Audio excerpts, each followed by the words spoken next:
Hey there everyone, welcome to the Mac Essential, and in this video I am going to talk about a method that will save you a lot of space by moving our photos to external drive. Alright, so here if I go and click on this Apple logo, and if I go to system setting and click on storage, I can see that my storage is almost full, and a lot of storage also goes to photos, which is more than 10% of my internal storage.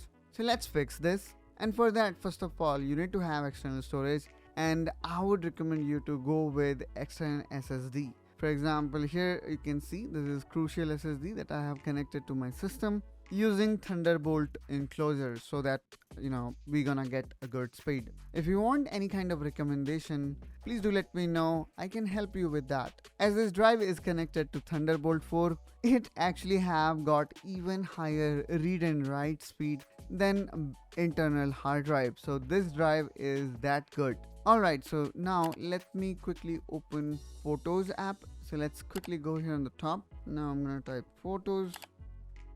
Now let's go here on the top and click on Photos, then Settings, then go to General. Here you're gonna see where your all photos exist. So the photos by default exist in your picture. So let's click here on Show in Finder, and now what I'm gonna do next is probably I'm gonna keep it on left hand side, and then I'm gonna open this Crucial. Now I will be creating new folder here which can store my picture. So this is the folder that I would like to use for my photos library. Now let's simply drag and drop this to the new external drive.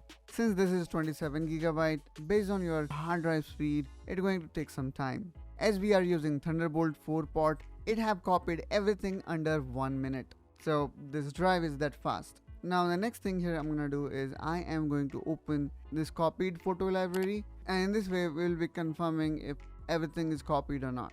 So when you open this for the first time, you're gonna see this kind of interface where the system is asking if you want to switch the current photo library, and you need to click on switch.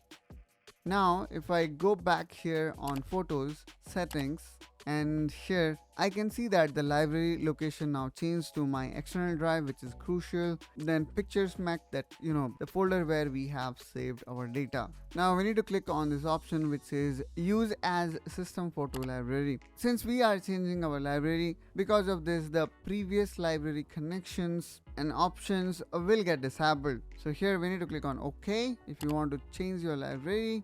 And there you go. Now there are some of limitation, which is great because we now going to recover back those 27 GB of data. But of course this comes with some small caveats. For example, the library is not searchable in Spotlight because of its location, as this library now exists in external drive. So maybe Spotlight may not be able to work properly in this case, but I think this is manageable because in this particular case, for me, saving storage makes more sense. Alright, so now since we have verified it, let me close this Photos app, and then again maybe I will be going back to Spotlight, and again I will be typing Photos, and let's again re-verify if the library remains same, and there we go. So here we can see it is now accessing photos from external library. Alright, so here let me go back again in system setting, and here if I see storage, it shows me a very little storage available. Now since we already have moved our photos library to external drive, I can now delete this one. So let's see how much storage we will be recovering. So right now this is 229 GB of storage used. Let's move this to trash, and probably from trash to empty trash. And there you go. Here we can see we immediately recovered that 27 GB of data. And of course our photo library is always accessible as it was in past. So in this way guys, we can save good amount of space, especially when you are using a Mac that have got 256 GB of data or 512. Hope guys you find this video helpful and informational. If so, then please make sure you subscribe to the Mac Essential for more such Mac related content, and I will see you around.